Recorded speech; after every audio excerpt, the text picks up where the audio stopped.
Well, it's almost Valentine's Day, which means two things. One, I really need to get on my mom about buying me that set of holographic Star Wars Valentine's cards before the store runs out. Otherwise, we'll have another situation on our hands like last year when I got stuck with a strawberry shortcake set of Valentines. Contrary to what my mother said, the girls in my class did not find it refreshing that a boy they knew was so secure with his sexual identity that he didn't conform to typical gender stereotypes. And two, the movie theater is flooded with two types of movies. Terrible action flicks for the single guys and single guys at heart, and cheese-tastic, Nicholas Sparks-inspired, Twilight wannabe romance sagas that girlfriends drag their boyfriends to. I'm telling you, if it wasn't for the fact that the Oscars are also this month, the movie-loving lobe of my brain would shrivel up to the size of a peanut and drop off into infinity. Now there was, however, one last hope for Hollywood's humanity in the genre of February date movies, and that was 50-50 director Jonathan Levine's new film Warm Bodies, which is loosely based on William Shakespeare's Romeo and Juliet, except in this version, the Capulets are a marauding band of zombie hunters, and the Montagues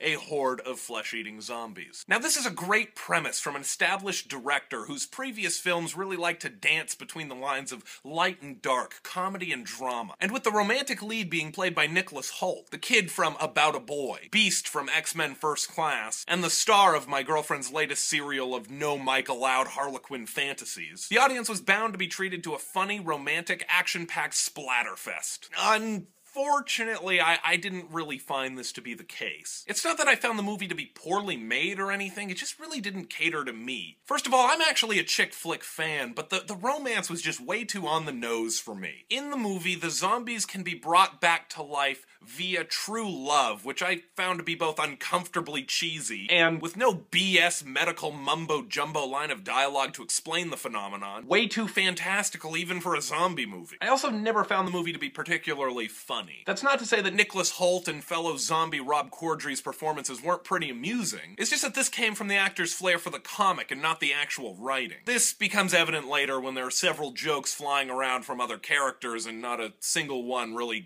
gets a laugh. Then, for a zombie movie, the PG-13 really stifled how much zombie violence you could have in the flick. Now this would have been alright if the romantic plot in the movie had been, you know, compelling. But while even I couldn't help but fall in love with Nicholas Hoult's zombie R, the female lead's only defining characteristic as a love interest was the fact that she was a girl. And I don't know about you, but I can name, I don't know, at least 2 girls that I'm not at all attracted to. That is, if we're counting animals and fictional characters. So overall, I wasn't a particular fan of Warm Bodies, but don't take my word for it. As of right now, Rotten Tomatoes has it at a 74% fresh rating, and Roger Ebert gave the film 3.5 out of 4 stars, stating, and I quote, "I kind of love this movie." So who knows, if you're interested, maybe the flick's right up your alley. It just wasn't my cup of lukewarm, half-masticated medulla oblongata.